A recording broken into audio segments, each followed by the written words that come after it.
Let's know more about cataract from the experts. Hello, પોસ્ટકાર્ડમાં આપનું સ્વાગત કરું છું.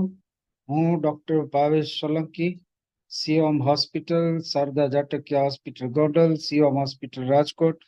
આજે આપણે એક ખૂબ જ મહત્વના ટોપિક ઉપર ચર્ચા કરીએ છીએ, મોતિયો.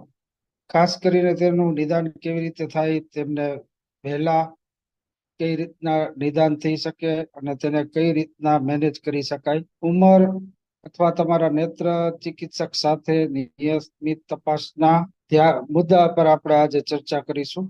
તો ચાલો આપણે આજ મોતિયા વિશે સામાન્ય શબ્દોમાં આપને સમજ પડે એ રીતનું જ્ઞાન લઈએ. સરળ શબ્દોમાં કહેવાનું થાય છે કે તમારી આંખનો લેન્સ જે છે જ્યારે એ પારદર્શક હોય છે અને આપણી એના પારદર્શકતાને લીધે આપણને કોઈ પણ જાતની અડચણ વગર આપણી દ્રષ્ટિ નોર્મલ હોય છે.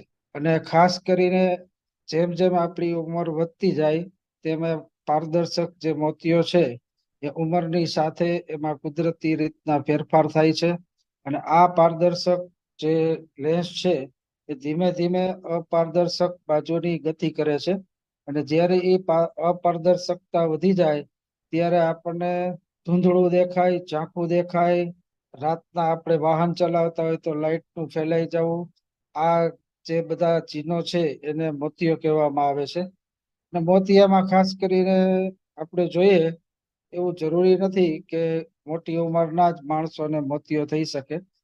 મોતિયા જન્મથી માંડી અને 100 વર્ષની ઉંમરના કોઈ પણ વ્યક્તિને મોતિયો થઈ શકે છે. ગર્ભવતી સ્ત્રીમાં અમુક દવો કે અમુક વાયરસના ચેપને લીધે જન્મજાત મોતિયો પણ હોઈ શકે.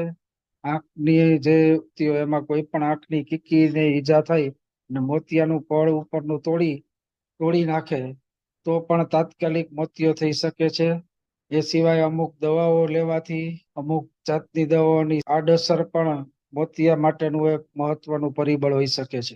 ખાસ કરીને સૂર્યપ્રકાશના કિરણો, અલ્ટ્રાવાયોલેટ રેઝ જે છે એ આંખને બહુ મોટું નુકસાન કરે છે. ને એક સ્ટડી એવો પણ કરવામાં આવેલ છે કે ડાયરેક્ટ સનલાઇટના અલ્ટ્રાવાયોલેટ રેઝથી પણ ખાસ કરીને 30 થી 40 વર્ષના ઉંમરના જે છે દર્દીઓ, એમાં મોતિયાની શરૂઆત ઘણા બધા કિસ્સામાં જોવા મળે છે. જુદા જુદા પ્રકારના મોતિયા હોય છે, જેવા કે ઊંધા મોતિયા. તો આપણે જોયું કે સામાન્ય રીતે જે ઊંધા મોતિયા કહે છે કે જેમાં લાઇટમાં સામેથી રાતના વાહનની લાઇટ આવે ત્યારે આપણને સદંતર ઝાંખું જોવા મળે છે સૂર્યપ્રકાશમાં. કેમ કે આ મોતિયો આંખની જે એક્સિસ હોય છે એની વચ્ચોવચ્ચ જોવા મળે છે. એને લીધે આપણને અંધારામાં થોડી નજર સારી હોય પણ બ્રાઇટ લાઇટમાં જાઓ ત્યારે તો સંપૂર્ણપણે ઝાકપ જોવા મળે છે. એટલે સામાન્ય રીતને જે ઉંમરને લીધે જે મોતિયો છે એ 50 પછી એની પ્રક્રિયા શરૂઆત થતી હોય છે. અને એમાં આપણું જે કુદરતી આંખની અંદરનું જે લેન્સની અંદરના પ્રોટીન હોય એ ડિનેચરલ થાય, એને લીધે આ મોતિયો ઉંમર પ્રમાણે વધતો જાય. ડાયાબિટીસ, સંધિવા, પછી અમુક જાતની દવાઓ, રેડિયોથેરાપી, કિમોથેરાપી, આ બધામાં પણ અમુક પ્રકારે મોતિયો થવાની શક્યતાઓ રહે છે. આપને જો ચશ્મા વગર ઝાંખું લાગતું હોય તો આપના નજદીકના કોઈ પણ આંખના સર્જન, નેત્ર વિશેષજ્ઞની સલાહ લઈ અને આપ મોતિયાનું નિદાન કરાવી શકો છો. યાદ રાખો કે આ એક ભલામણ માત્ર માર્ગદર્શિકા છે. તમારા નેત્ર ચિકિત્સક તમારા વ્યક્તિગત જોખમી પરિબળો અને આંખના સ્વાસ્થ્યના ઇતિહાસના આધારે વારંવાર પરીક્ષાઓ સૂચવી શકે છે. તેથી હંમેશા તમારા ડોક્ટરની સલાહ પર ધ્યાન આપો. તંદુરસ્ત આંખો અને સ્પષ્ટ દ્રષ્ટિ જાળવવા માટે આપની આંખોની નિયમિત તપાસ કરાવવાને પ્રાથમિકતા આપો.